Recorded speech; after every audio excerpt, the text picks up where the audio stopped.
Welcome to Annamaya IAS Academy. This is Dr. Harinath Reddy, Director of the Institute.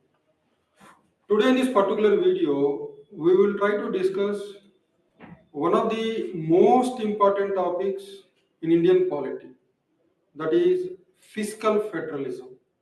What do you mean by fiscal federalism? So fiscal federalism, it refers to the center-state financial relations. So what are the problems with respect to center-state financial relations is nothing but challenges to fiscal federalism. We all know that the 16th Finance Commission is going to submit a report very soon for the next 5 years.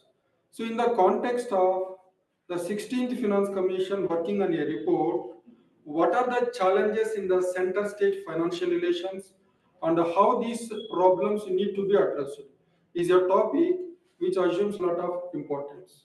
And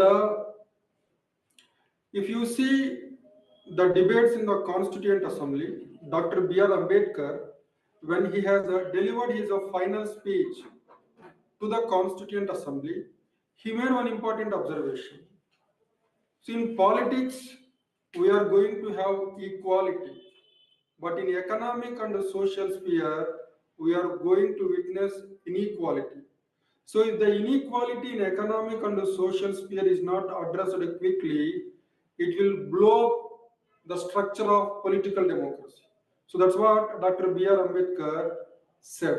He is speaking about contradictions. See, by enacting a constitution for independent India and through part 3 of the Indian Constitution, that is fundamental rights, we are going to give political equality for all the Indian citizens from the commencement of the Indian Constitution. But when it comes to economic and social equality, it has to be achieved in course of time. So if there is any delay in achieving economic and social democracy, then the structure of political democracy cannot survive for long. That's what Dr. B.R. Ambedkar said. So this is the context. This can be linked to our answer. As you all know, the fundamental problem in the center-state financial relations is, you know, the seventh schedule under Article 246, there are 3 lists: list 1, list 2, list 3. So list 1 deals with the union list 2 deals with the state list 3 deals with the concurrent list. So in India, under the Constitution of India, we had created both vertical and horizontal imbalances. In India, if you take the center-state relations, we had the problem of both vertical imbalances and horizontal imbalances. What are vertical imbalances? Under the Constitution of India, the central government is given greater revenue raising capacity compared to the developmental responsibilities. On the contrary, the state governments have got limited revenue raising capacity but a greater developmental responsibilities. What do you mean by this? So if you take subjects like public health, agriculture, rural development, drinking water, sanitation, maintenance of law and order, so these are the subjects which are spelled out in the state list. But to implement these subjects, you need a lot of money. But where is the money? The money is with the union government. See, most of the taxes which generate a lot of revenue, they are kept in the union list. Personal income tax, corporation tax, central excise, customs duty, these are the taxes through which the union government gets a lot of revenue. But when it comes to the state governments, they get some revenue through sales tax, through motor vehicle tax, and through state excise on alcohol. So the revenue raising capacity of the state governments is not adequate to meet the developmental needs of these states. So this is called a vertical imbalance. In other words, the central government has got greater revenue raising capacity compared to developmental responsibilities. The states have got a limited revenue raising capacity compared to the developmental needs. This is called vertical imbalance. Similarly, there are also horizontal imbalances. What are horizontal imbalances? In India, we have 28 states. All the 28 states, they are not at the same level of socio-economic development. Some states are developed, some states are backward. If you take states in South India, states in Western India, they are relatively more developed. But if you take states in Central India, Eastern India, North India, they are relatively underdeveloped and backward. So these are called horizontal imbalances. So to address both vertical imbalances and horizontal imbalances, the Constitution of India has provided a mechanism that is called Finance Commission of India. Article 280. So we have Article 280, Article 275, Article 282. See, Article 280 provides for the establishment of Finance Commission of India. And remember, Finance Commission of India, it is called the balancing wheel in center-state financial relations. Why is it called the balancing wheel? It is called the balancing wheel because it addresses both vertical and horizontal imbalances. How? See, the tax revenues of the union government, they are not meant entirely for the union. So the revenue which the union government gets through union taxes, in that a share is given to the states. This is on the recommendations of the Finance Commission of India. For example, as per the recommendations of the 15th Finance Commission of India, 41% of the net tax revenues of the union government, they are shared with the states. This is done on the recommendations of the Finance Commission of India. So all the 28 states, they get 41% share in the net tax revenues of the union government. So by giving a share to the states in the central government and net tax revenues, the Finance Commission of India is trying to address vertical imbalances. It's not only that. This 41% in the central government and net tax revenues is distributed among the states on an objective criteria. This tries to address horizontal imbalances. For example, if you take, this is the table, 11th Finance Commission, 12th Finance Commission, 13th Finance Commission, 14th Finance Commission, 15th Finance Commission. All these finance commissions, they have distributed money among the states on the basis of a criteria. For example, if you take the 15th Finance Commission, 15th Finance Commission has given 45% weightage to income distance. Income distance means if your state is poor, it will try to get more money. And 15% weightage was given to 2011 census population. And another 15% weightage was given to area, 10% to forest and ecology, 12.5% to demographic performance, 2.5% to tax effort. So here the point is, on the recommendations of the Finance Commission of India, this 41% of the share in the central government and net tax revenues, it is distributed among the 28 states in such a way that imbalances in socio-economic development among the states will come down. That's why it also addresses horizontal imbalances. That's why the Finance Commission of India is called as balancing wheel in fiscal federalism. This is how the Finance Commission will play a role in addressing vertical imbalances and also horizontal imbalance. But what are the problems? What are the problems? For example, if you take Article 280, on the recommendations of Finance Commission of India, the states get a share in the central government net tax revenues. This money is untied. Untied means the states have a lot of freedom how to use this money. So here we don't have a problem. If you take Article 275, in addition to what the states get from the center as a share in the net tax revenues, they also get grants in it. So grants in it, for example, grants for local bodies, grants for disaster management, health sector grants, education sector grants, defense and external security grants. And these grants are again given objectively on certain criteria. But the problem comes with Article 282. Under Article 282, Article 282 deals with the discretionary grants. In India, we have a concept called centrally sponsored schemes. Centrally sponsored schemes are those schemes which are designed by the union government on the subjects in the state list as well as in the concurrent list. And these taxes are funded by both center and states. Design is by union government, funding is by central and states, implementation is through states. 60:40 for most of the schemes. So the money which is given by the union government to the states under centrally sponsored schemes, it is tied, it is linked to certain conditions. So the money which reaches the states from the center through centrally sponsored schemes is untied money, is a tied money. It is not untied, tied. So there are several conditions which the states have to fulfill. I will give an example. In the state of Tamil Nadu, as the state of Tamil Nadu is not implementing the three language policy, the central government has withdrew more than 2,000 crores of funds under Samagra Shiksha Abhiyan.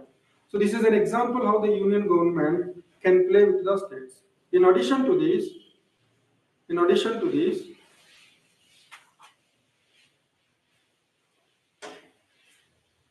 if you take in the beginning before 2000,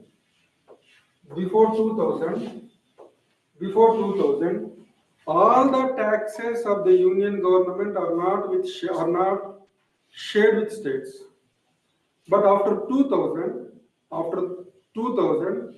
the states will get a share in all the taxes of the union government.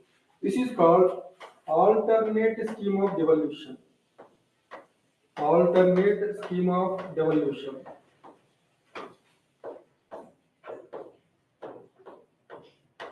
Alternate scheme of devolution. So before 2000, the states used to get a share only in some taxes. For example, personal income tax shared with states, union excise shared with states, corporation tax not shared, customs duty not shared. But from 2000 onwards, under the alternate scheme of devolution, the entire tax revenue of the union government, the entire net tax revenue of the union government is made shareable with the states. So this was initially 28%. Now it has come to 41%. Initially, the states used to get 28% of the net tax revenues of the union. Now they are getting 41%. But if you see this in the form of GTR, gross tax revenue. In the gross tax revenue, now the states are getting around 31% in the last 5 years. But 5 years before, they used to get 35%. In other words, the states are getting more share in the gross tax revenue 5 years before, but in the last 5 years, that has come down from 35 to 31%. What is the reason? Here the reason is cesses and surcharges. Cesses and surcharges. See, the revenue which the union government gets through cess and surcharge, it is not shared with states. This income entirely goes to the central government. And this has increased to 20% of GTR. In the gross tax revenue, if the union government gets 100 rupees from taxes and cess and surcharge, in the 100, 80% tax revenue, 20% from cess and surcharge. So increasingly, the union government is increasing its revenue through cess and surcharge, which is not shared with the state government. So because of greater reliance on cess and surcharge by the union government, the effective share of the states in the gross tax revenue has come down from 35 to 31%. This is one important issue in the center-state financial relations. In addition to this, when the money is given, when the money is distributed among the states, there are two criteria which are followed: equity, efficiency.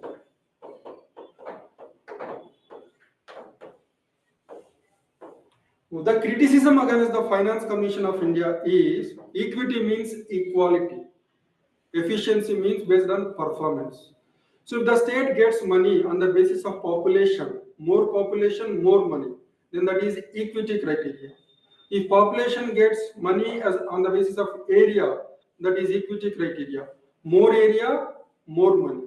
More population, more money. More poor, more money. All these they come under the criteria of equity. And there is one more criteria called performance criteria. So there is one criteria called demographic performance. So those states which have done better in controlling population growth rate, they are given more money on the basis of a criteria called demographic performance. Then if you take tax effort, if the states have increased the efficiency in collecting taxes, that is rewarded. So in the recent recommendations of the 15th Finance Commission, tax effort was given a weightage of 2.5%. Demographic performance was given a weightage of 12.5%. So it is 15%. In other words, performance criteria had a less weightage of 15%. Equity criteria has a greater weightage. So when the money is given on the basis of equity, it is the southern states and western states which are relatively developed, they are losing out. For example, according to one estimate, the major complaint of the southern states, the developed states is, for example, if you take Tamil Nadu, out of every 1 rupee which Tamil Nadu contributes to the central government tax revenue, it is getting back only 30 to 35%. If you take Karnataka, out of every 1 rupee which Karnataka is contributing to central tax revenue, it is getting only 47 paise in return. But on the contrary, if you take states like Uttar Pradesh, they contribute rupees 1 to the central government tax revenue, but they get back 1 rupee 79 paise. If you take states like Bihar, they contribute 1 rupee, but they are getting in return 3 rupees 45 paise. And if you take the total expenditure at the state level, in states like Kerala, Tamil Nadu, in the total expenditure made by the state, the contribution of the center is less than 30%. The states in Kerala, Tamil Nadu, they are spending 70%. But if you take states in North India like Uttar Pradesh and Bihar, there in the total expenditure made by the states, the support from the center is 70%. The states are making only 30%. So this is creating a heartburn for the southern states. Heartburn for the southern states. So the much of the contribution to the central tax revenue comes from the southern and western states, and this money is being used for the development of the other part of the India. So even if this is not done, even if this is done, the southern states have no problem. But the problem is this money which is being given to the northern states, eastern states, central Indian states, this money is not being properly spent.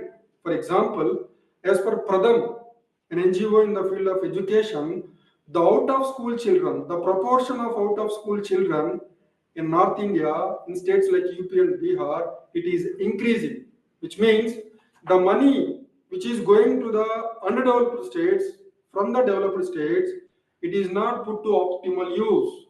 In other words, this money is getting wasted. So states like Tamil Nadu had a concern. 25 years back, the Tamil Nadu in the GDP it has a share of 7%, population 7%, devolution 7%. After 25 years, in the GDP the share of Tamil Nadu is 11%. In population it's a 6%, but in devolution only 4%. So the southern states and western states are paying a price by reducing population growth, and by facilitating development. They have increased the tax revenues of the union government, but what they are getting in return for this development and reducing population growth is a very minimal compared to the northern states. So this is one more fundamental problem. So these are the two major problems. Again, if you take the total fertility rate in a state like Tamil Nadu, the total fertility rate is around 1.6, but in a state like Bihar, it is a 3.2. 3.2. So the southern states and western states, despite their contribution to economic development, contribution to tax revenues of the union government, contribution to decline in population growth, they are getting very less from the central government. So the states, especially the developed states, the southern states and western states, had a complaint on the center that the underdevelopment in the rest of India is being financed by revenues from the developed states. Even if this is done, the states don't have a problem from South India, but even this money which is going to the North Indian states, this money is not put to optimal use. So there is a suggestion that when the criteria is being finalized by the Finance Commission of India, let the performance criteria be given greater weightage. As of now, in the criteria suggested by the Finance Commission of India, equity was given greater weightage.